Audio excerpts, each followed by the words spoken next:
Hello there, and welcome to Nowhere to Hide. Well, DEI is hanging on for dear life, and this is one of those rare opportunities where the Idaho legislature is going to have a chance to put it to rest once and for all. Now, there are a number of reasons why it needs to be done, but there are also a lot of people fighting to keep it in some form or another. I've got details coming up on why that is. All reporters are biased, the Idaho Press Club are biased, all media, newspaper, radio. To be completely blunt here, Brian, and there are plans to expand indoctrination. That's right. Well, Idahoans are also concerned. Horror shot. That line would be moving a little bit farther west. I'm like crying. Nobody wants to see Dark money is influencing policy. Once again, welcome to Nowhere to Hide. I'm Brian Hyde, and I'm happy you could join me. And the first thing I want to do is encourage you, if you get the chance on Thursday, in fact, I would encourage you, make the time to attend Capitol Clarity. Now, you can show up in person in Boise at the Lincoln Auditorium at the Idaho State Capitol. This will be this coming Thursday, noon to 1 p.m., February 27th. Or if you're in a remote location, you still want to see three wonderful speakers talking about why it's time to eliminate DEI. You can also check it out at idahofreedom.org. Check out their YouTube channel, Idaho Freedom TV. Dr. Scott Yenner will be speaking. He's part of the Claremont Institute, Senior Director of State Coalitions there. Senator Ben Tays from District 4, and Samuel Lair, who is the Director of the Center for American Education, all presenting on why DEI needs to take a hike. Actually, I'm going to share with you some thoughts here. This is from the Idaho Freedom Foundation. This was tweeted out earlier today. DEI is on its last legs. So now it's time to put the final nail in the coffin here in Idaho and stop this far left woke agenda from infecting our higher education. It's a much bigger problem than a lot of people think. So again, an invitation to join us for Capitol Clarity coming up this Thursday at noon to 1. So DEI sounds on the surface like, well, it's just a reasonable thing. This is just all about fairness and about people being mannerly and kind to one another.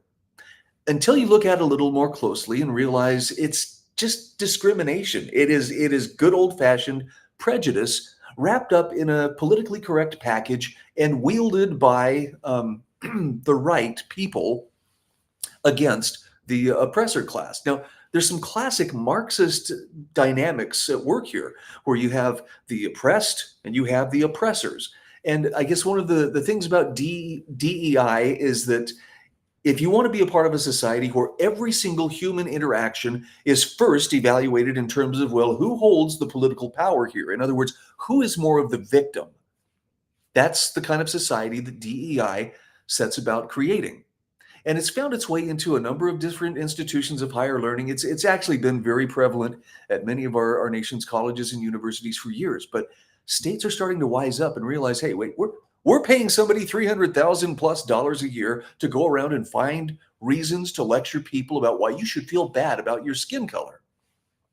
I mean, in the 1950s, you might have been able to find that down in Jim Crow South, but in modern America, that really shouldn't be a thing.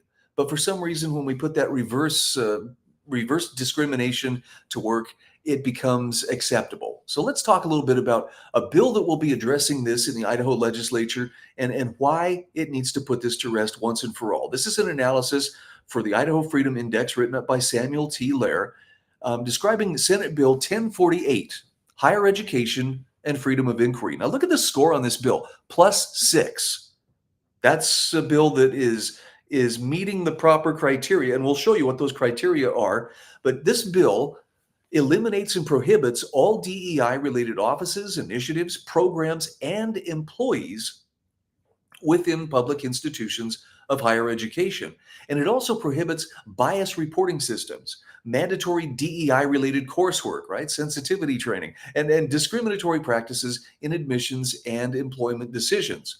So let's break down some of the particulars as to why this is a good bill. First of all, we ask, does it increase government spending for objectionable purposes or debt, or does it decrease government spending or debt?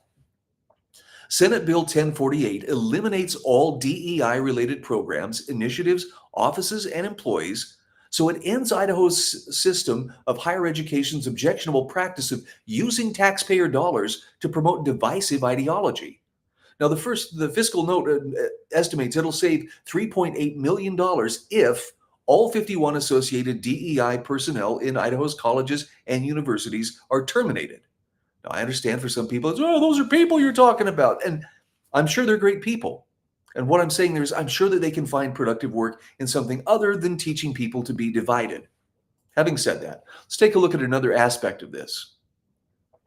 We have to ask, does this bill in any way restrict public access to information related to government activity or otherwise compromise transparency, accountability, or election integrity?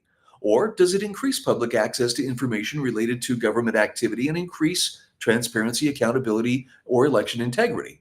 Well, Senate Bill 1048 requires every public institution of higher education to submit an annual report to the Attorney General and the education committees of both the House of Representatives and the Senate, signed by the president of the institution of higher education, certifying that the institution is in compliance with the law. Okay, you can try and do fancy renaming and rebranding projects, but this is putting some real accountability to work. The first year iteration of this report must include all DEI offices, programs, initiatives, employers, officers, training, activities, and courses of instruction that have existed within the preceding 5 years. Now, these requirements will reveal to the public the true extent to which Idaho's colleges and universities have been captured by radical Marxist ideology. Moving on, we have to ask the question of, will the bill add an additional layer of accountability? And it will, by providing for private cause of action and granting the Attorney General the authority to seek up to 2% of an institution's operating expenses budgeted for the state fiscal year preceding that in which the violation occurred. In other words, there's teeth in this bill. It's not just a, hey, don't do that. It's don't do that or you pay a price for doing it. Now, the experience of other states has shown that colleges and universities will seek to circumvent these DEI bans by just rebranding offices, employees, and initiatives. And there's a wink, yeah, we got rid of it, as they pursue it. Now, this provision ensures Idaho's public institutions of higher education are held accountable for any future violations of this act. It's sad that it's necessary, but it is. So does it violate the principle of equal protection under the law? Well, Senate Bill 1048 upholds the 14th Amendment of the Constitution by prohibiting all public institutions of higher education in the state of Idaho from discriminating against or granting preferential treatment to prospective employees or students on account of their race, sex, color, ethnicity, or national origin in employment and admissions decisions. Look at this too. It also prohibits any program, decision-making process, or initiative that provides differential treatment of or providing special benefit to individuals on the basis of race, color, ethnicity, sex, disability, or religion. Isn't that amazing how they have to be so specific? But again, people look for wiggle room. So does it violate the spirit or the letter of either the U.S. Constitution or the Idaho Constitution? So like this would include restricting speech, public assembly, and so forth. Senate Bill 1048 prohibits public institutions of higher education from establishing, sustaining, supporting, staffing, or supporting or staffing any bias reporting system, meaning it safeguards constitutionally protected speech on Idaho's college and university campuses from unjust censorship. Now, some people will say, well, this sounds a lot like there's boundaries. And it's true. Yes, there are some boundaries there. But they're for the purpose of preserving that free speech as opposed to limiting it, which unfortunately, if you're the wrong demographic, if you're part of the oppressor class, you are considered limited. Does it promote the breakdown of the traditional family or the deconstruction of societal norms? Senate Bill 1048 eliminates all programs and initiatives within all public institutions of higher education predicated on the tenets of critical theory, which is Marxist in its origins, and also prohibits mandatory DEI-related coursework. These prohibitions protect and uphold traditional Western values by purging subversive ideologies like critical race theory, gender ideology, and post-colonialism from the administration of Idaho's colleges and universities. And the bill also explicitly reaffirms the uniquely American principle of free inquiry.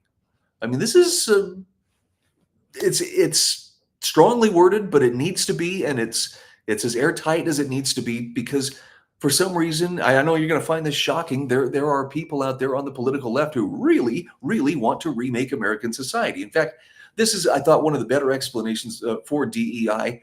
It's an acronym for diversity, inclusion, and equity, but in truth, it's the left's agenda to kill American culture. And they've been extremely successful in getting it implemented, not just in government institutions, but in schools, in businesses, and so forth. It's been interesting, too, to watch some of these businesses back away. I think it was just last summer, we talked about, remember, Tractor Supply and some of these other places going, maybe we're not as invested in these DEI strategies because they realized what we're doing is creating more division, not less. So, yeah, equality before the law, that's a real thing. That's what we should strive for. Judging people based on their character? Absolutely. DEI, for some reason, though, seems to think, but we're special in that we can make assignments as to who is good and who isn't based on who holds the power. That's traditionally been kind of a dangerous proposition. I'm Brian Hyde, and this is Nowhere to Hide. All reporters are biased. The Idaho Press Club are biased. All media, newspaper, radio. To be completely blunt here, Brian, and there are plans to expand indoctrination. That's right. Idahoans are also concerned. Horror shot. That line would be moving a little bit farther west. I'm like crying. Nobody wants to see Dark money is influencing policy.